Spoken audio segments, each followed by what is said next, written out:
San Pablo se refería a Jesús como Kyrios, Señor. Este término se tradujo al latín como Dominus. Cristo Rey quiere dominarnos, convertirse en el Señor de todos los aspectos de nuestras vidas. Quiere ser el Rey de nuestras mentes, nuestras voluntades, nuestros cuerpos, nuestras pasiones y emociones. C.S. Lewis usaba la imagen de una casa. Dejamos que Cristo entre en nuestras casas, pero típicamente le damos acceso únicamente al salón de visitas. Pero Cristo Rey quiere entrar en todas las habitaciones de su casa: la cocina, la sala de estar, el dormitorio, el sótano y el ático. Y estas son buenas noticias, ya que Él es la encarnación del amor divino. Permitiéndole que domine tu casa entera es, por lo tanto, el camino a la felicidad.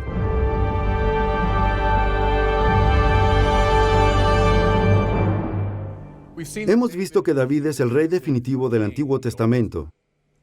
Algo que resulta muy interesante al mirar ahora el Nuevo Testamento, miren en el primer Evangelio, Mateo, encontramos esa genealogía de Jesús. Mateo expone 3 conjuntos de 14 generaciones. Recuerden, las divide y hay 3 grupos de 14 que llevan a Jesús. Es un código. En hebreo, cada letra corresponde a un número y viceversa. El número que corresponde a David, es 14. Vean cómo Mateo da una pista a sus lectores. David ha venido. Había ese anhelo del que hablaba. Incluso cuando honraban a David, sabían que no era el rey final. Pero Natán, el profeta, había dicho: un hijo suyo, alguien en su línea, reinará para siempre. Israel esperaba, deseaban al David definitivo. Mateo dice: ha venido. ¿Dónde nace? Sino en Belén de Judea, la ciudad de David. Desde el principio de los Evangelios nos está señalando que este es el David definitivo. David, como rey en su mejor momento, escuchó a Yahvé. Miren a Jesús. He venido a hacer la voluntad de mi Padre. Mi comida y mi bebida es la voluntad de mi Padre Celestial. Eso es todo lo que es Jesús. Es todo lo que hace, escuchar la voluntad de su Padre. David es el dulce cantante de Israel.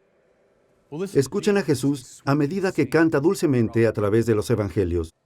Sus palabras todavía resuenan alrededor del mundo y conmueven los corazones de la gente. Es el verdadero cantante dulce. David unió a Israel. ¿Cuál es la primera operación de Jesús sino reunir a su alrededor a 12 apóstoles evocando a las 12 tribus unidas? ¿Qué declara? En sus sermones de apertura declara la llegada del reino de Dios. El reino de Dios significaba la unión de todas las tribus. David llega a Jerusalén bailando festivamente frente al arca. Jesús llega a Jerusalén en mitad de la fiesta. Es el unificador de las tribus. En todas esas maneras, Él es David y podemos decir mucho más sobre ellos. Pero quiero centrarme en Jesús como guerrero. Como todos los reyes de Israel, Él es el Rey de Reyes. Es un rey guerrero, pero es un guerrero extraño. ¿Conocen esa frase encantadora de C.S. Lewis? Lewis dice: ¿por qué Jesús nació en este pequeño lugar del Imperio Romano, en este pequeño y diminuto puesto de Belén, y ni siquiera pudo entrar en la posada? Nace en una cueva en un sitio apartado del camino. ¿Por qué? ¿Por qué llega tan humildemente? Lewis afirma que tenía que infiltrarse clandestinamente tras las líneas enemigas. Es como si Dios consiguiera entrar en silencio, humildemente y discretamente. Pero cuando emerge, los poderes saben que es un guerrero. Observen cómo gritan los demonios, y los escribas y los fariseos traman de inmediato, incluso cuando nace. Dice, Herodes y con él todo Jerusalén tembló. Sabían que había llegado el guerrero. Menuda manera de pelear tan rara que tiene. Mencioné antes que uno de los nombres para el diablo es el que divide. Eso es lo que diabalein significa, dividir. ¿Qué quieres de nosotros, Jesús de Nazaret? Es un poder que fragmenta, es el demonio. El otro gran nombre para el demonio en la Biblia, y Jesús lo utiliza, es Hasatanas. Satán, ¿verdad? Hasatanas significa el acusador. El acusador. Es el signo de lo demoníaco. Jesús, desde el principio, lucha con Satán. Recuerden cuando dice, por Mateo, sobre la tentación, aléjate, Satanás, aléjate, acusador. Oímos en el libro del Apocalipsis que el acusador de nuestros hermanos ha sido expulsado, quien día y noche los acusaba ante Dios. Ese es el poder al que Jesús, el guerrero, se enfrenta. Para ayudarnos a ver lo que todo esto significa, quiero llevar su atención a un teórico contemporáneo. Todavía está vivo, creo que tiene 80 y muchos ahora. Se llama René Girard. René Girard es un intelectual literario y filósofo quien, de joven, se centró en Shakespeare y Dostoyevsky. Y encontró en esos grandes escritores una dinámica que cree que gobierna gran parte de la sociedad humana disfuncional. Se llama el mecanismo del chivo expiatorio. Esto es lo que quiere decir. En comunidades humanas caídas, todas las comunidades humanas, surgen tensiones, surgen conflictos, grupo contra grupo, individuo contra individuo, etc. Se hace tan agudo que tenemos que encontrar alguna manera de tratar con este problema, alguna manera de disipar la tensión. Lo que surge, Girard teorizaba, es el mecanismo de chivo expiatorio. Encontramos una persona o un grupo, y probablemente porque hablan raro, se comportan raros, se ven diferentes o lo que sea, son diferentes. Encontramos a una persona o grupo y después los acusamos. Lo que ocurre es, mucha gente se reúne alrededor de este acto de acusación y al reunirse, encuentran una especie de comunidad rara. Se reúnen al culpar conjuntamente a algún enemigo. Eso es decirlo teóricamente. Todos sabemos cómo funciona, ¿verdad? Digamos que están conversando en un círculo. Y están hablando del tiempo, de su equipo de deporte favorito, o lo que sea. Seamos sinceros. Antes de 5 minutos, ¿de qué hablamos todos? ¿Oíste lo que ella dijo? Sí. Lo oí. Y la semana pasada dijo algo incluso más raro. ¿Viste lo que hizo? Sí, y el año pasado hizo algo incluso peor. A medida que la gente entra en ese grupo de discusión, quieren participar en él, ¿verdad? Quiero empezar a culpar, porque todos sentimos cierta sensación de comunidad alrededor de un acto de culpar a alguien común. En este caso, se puede decir que es cotilleo corriente. Tráiganlo al mundo al que estoy más acostumbrado, el mundo académico. Hay un dicho en el mundo académico. ¿Qué es lo único en lo que 2 académicos pueden estar de acuerdo? Lo malo que es el trabajo de un tercer académico, ¿verdad? Ya saben. También es cierto de músicos, el mismo principio. Peleamos y peleamos hasta... Ah, sí, ¿leyeron su libro? ¡Horroroso! Sí, fue horrible. Y sentimos cierta sensación de comunidad en este acto conjunto de culpar a alguien. Ahora, vayan incluso más arriba. Las sociedades basadas en este principio. Parte de la genialidad malvada de Hitler fue que entendía esto a la perfección. La sociedad alemana, después de la Primera Guerra Mundial, estaba desgarrada por todas partes, económicamente, políticamente y culturalmente. ¿Qué hizo Hitler sino explotar este mecanismo en lo profundo del corazón? Los judíos, por eso perdimos la guerra. Nos apuñalaron por la espalda. Los judíos, por eso nuestra economía se colapsó. Los judíos, por eso nuestra cultura es tan decadente. Vean esos mítines de Nuremberg. Hemos visto películas extrañas y fascinantes de esos mítines en donde Hitler creó una liturgia, ¿verdad? Tiene un estilo muy litúrgico. Y allí agitó entre la gente de la época un mecanismo de chivo expiatorio extraordinariamente poderoso. En el mismo acto de acusación, de culpar, nos convertiremos en un solo pueblo. Girard vio este principio en Dostoyevsky, Shakespeare. Después lo empezó a ver en todas partes. De hecho, uno de mis colegas de Mundelein dijo célebremente, allá donde haya 2 o 3 reunidos, busquen víctimas. Esa es la teoría de Girard. ¿Puedo leerles, amigos, uno de los textos de la Biblia favoritos de Girard? Porque esto es lo interesante sobre él. Es francés, así que probablemente fue bautizado católico, pero había perdido su fe siendo joven. Pero su teoría lo llevó a este libro que estoy sosteniendo, la Biblia. Y encontró, naturalmente, mucha evidencia de un mecanismo de chivo expiatorio. Está en todas partes, la Biblia lo nombra muy claramente, pero la diferencia está en que la Biblia muestra una salida. Y la salida es a través de seguir a un nuevo rey.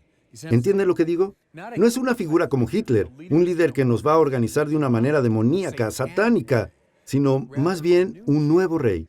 Así que con eso en mente, vayamos al 8º capítulo del Evangelio de Juan, uno de sus textos favoritos. Temprano por la mañana, él, Jesús, vino de nuevo al templo. Toda la gente vino a él y se sentó y empezó a enseñarles. Los escribas y los fariseos trajeron a una mujer a quien descubrieron cometiendo adulterio. Y obligándola a pararse delante de ellos, le dijeron a él, Maestro, esta mujer fue hallada en flagrante adulterio. Lo primero a notar sobre este texto es que estamos hambrientos de chivos expiatorios. Compañeros pecadores, ¿no? Tenemos hambre de chivos expiatorios porque es la manera en que tendemos a organizarnos, los buscamos, tenemos ganas de encontrarnos. Por eso estamos tan aptos y listos para culpar, de encontrar a alguien a quien poder culpar conjuntamente. Esta frase maravillosa e inquietante, Maestro, esta mujer fue hallada en flagrante adulterio. ¿Ah, sí? ¿Y dónde estaban parados ustedes cuando la encontraron cometiendo adulterio? ¿Me entienden? Y estos son los líderes religiosos. Es el hambre extraño que tenemos de ser satánicos, de acusar, de culpar. Y después miren, la ley de Moisés nos dice que lapidemos a esta mujer. ¿Qué dices tú? Esto es lo interesante. La religión, a través de las culturas, normalmente la religión autoriza esta acción. Las religiones se unen para decir, sí, deberían hacer esto. Buscan la aprobación religiosa de inmediato. ¿Qué ocurrió entonces? Jesús se agachó y escribió con su dedo sobre el piso. Cuando siguieron preguntándole, se irguió y les dijo, quien entre ustedes esté libre de pecado, sea el primero en arrojarle una piedra. Lo que estamos viendo aquí son 2 reinados. Eso es lo que quiero que entiendan, los 2 reinados. Está el reinado satánico, la manera en que los humanos tendemos a organizarnos en torno a la acusación conjunta. Los líderes se reúnen y se forma una muchedumbre entre ellos, y esta mujer es el objeto de su acusación. Se forman como una nube de tormenta y buscan la sanción religiosa por parte de Jesús. ¿Qué es lo primero que hace? Muy elocuente, se agacha y escribe en el piso. No coopera, no contribuye a eso. Todos nos vemos arrastrados por muchedumbres de chivos expiatorios todo el tiempo, desde la comunidad del chismorreo a niveles más altos. Nos arrastra lo satánico. Jesús se niega a cooperar. ¿Qué escribe en el piso? No lo sabemos, no lo dice. Los padres de la iglesia maravillosamente sugieren que estaba escribiendo los pecados de aquellos que tenían piedras en la mano. Es decir, invirtiendo el impulso de la muchedumbre satánica. Y escuchen, cuando lo oyeron, se marcharon uno a uno, empezando por los mayores, y Jesús se quedó a solas con la mujer frente a él. Jesús se irguió y le dijo, mujer, ¿dónde están? ¿Nadie te ha condenado? Ella dijo, nadie, Señor. Y Jesús dijo, yo tampoco te condeno. Vete. De ahora en adelante no peques más. ¿Ven lo que está aquí en juego y por qué Girard amaba tanto este texto? 2 reinados, 2 reinados. Hay un falso reinado satánico agitando la energía acusatoria de la gente. Jesús disipa eso. Su palabra deshace esa muchedumbre y se disipa como una nube. Y luego muestra que es el nuevo rey. ¿Cómo? No utilizando el lenguaje de la acusación. sino el lenguaje del perdón y la compasión y el amor no violento. Jesús tiene que deshacer las viejas comunidades para formar el nuevo reino de Dios. Por eso dice antes en el Evangelio, ¿creen que he venido por la paz? He venido a traer la espada. He venido a separar. ¿Recuerdan? Madre y padre, y a la suegra de la nuera, y a los padres de los hijos. Aquí no está siendo violento. Lo que está diciendo es, tengo que romper formas falsas de comunidad para que el verdadero reino, nacido del amor, la compasión, de la no violencia, del perdón, pueda erigirse. Tengan esa pequeña historia en mente. Y ahora vayan al final de los evangelios. ¿Qué encontramos? Me resulta fascinante. Jesús se convierte en objeto de acusación. A medida que los evangelios se desarrollan, lo acusan, lo culpan, lo singularizan, tratan de matarlo. Y entonces todo el mundo en los relatos de la pasión muestra un frenesí violento y el chivo expiatorio se desata. Miren a Judas, quien había acusado a Jesús y al besarlo, lo acusa. Piensen en Pedro, en el patio de la casa del sumo sacerdote, ¿recuerdan? Y de repente una muchedumbre se empieza a formar a su alrededor por este hombre con el acento raro de Galilea.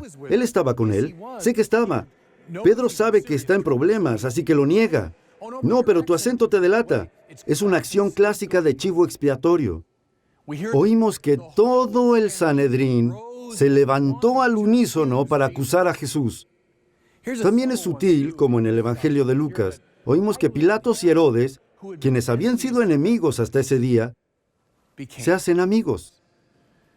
Ahí está el reino falso. ¿Cómo se hicieron amigos? Al culpar a Jesús en común.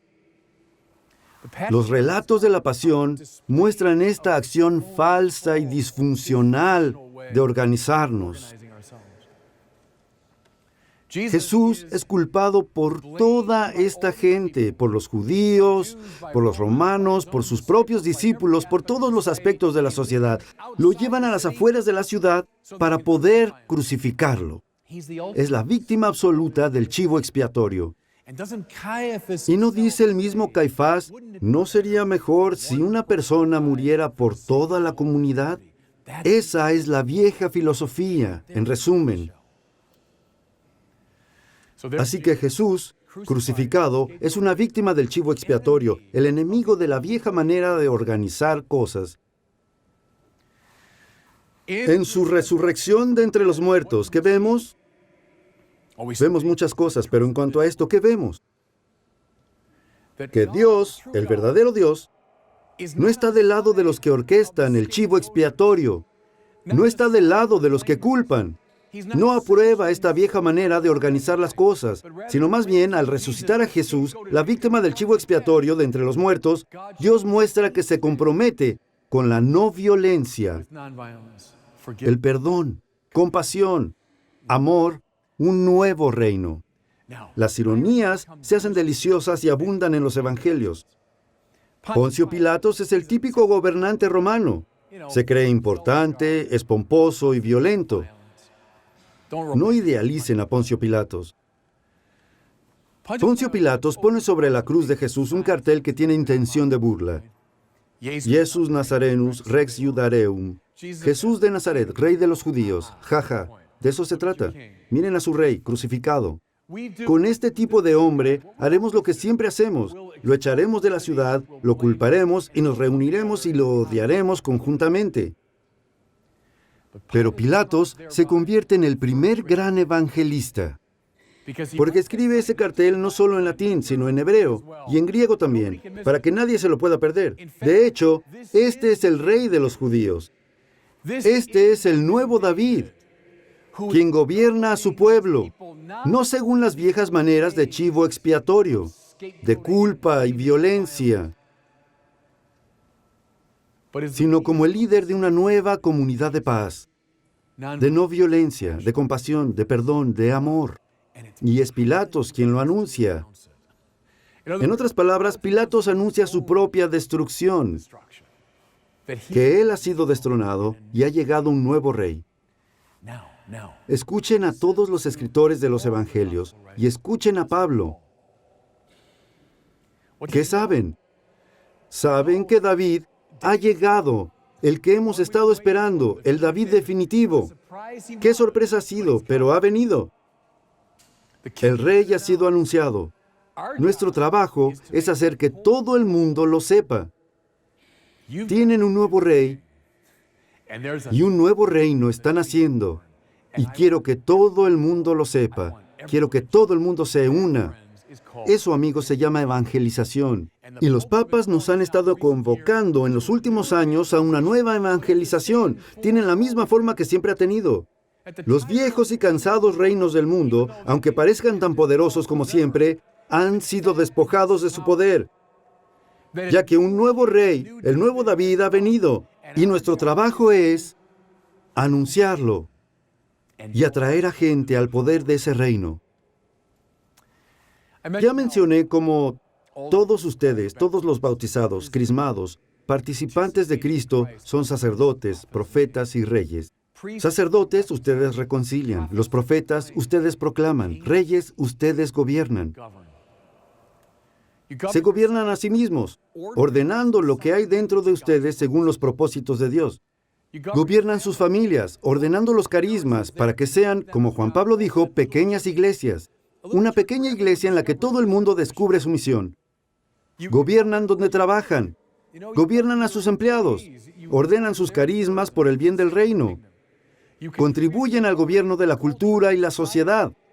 Nosotros los cristianos no debemos susurrar nuestras creencias entre nosotros en silencio. Resistan la etiqueta contemporánea que nos dice eso. La religión es un asunto privatizado. Este no es un mensaje privado. Pilatos anuncia a todo el mundo, así que nosotros anunciamos a todo el mundo el nuevo rey. Esta es la cuestión, y cerraré con esto. Si nos ponemos detrás del gran rey, lo seguimos como él dice una y otra vez en los evangelios, síganme, síganme, soy su líder. Si seguimos a este nuevo rey que inaugura un nuevo reino, las puertas del infierno no prevalecerán. Y esa imagen siempre me ha encantado porque siempre la he leído mal. La verdad, como si el infierno de alguna manera viniera hacia nosotros y fuéramos capaces de retenerlo. Pero no es eso, ¿verdad? En el mundo antiguo, cuando ibas tras tu enemigo, lo asediabas. Y entonces intentabas conquistar sus puertas, atravesar sus puertas. Eso es lo que está diciendo. El infierno, esta manera falsa de organizarnos, esta forma de vida basada en la falsa adoración, la adoración de los Baales, todo eso no aguantará contra nosotros si nos alineamos detrás del nuevo David, detrás del gran rey. Que Dios los bendiga a todos. Les agradezco que estén con nosotros. Gracias, gracias.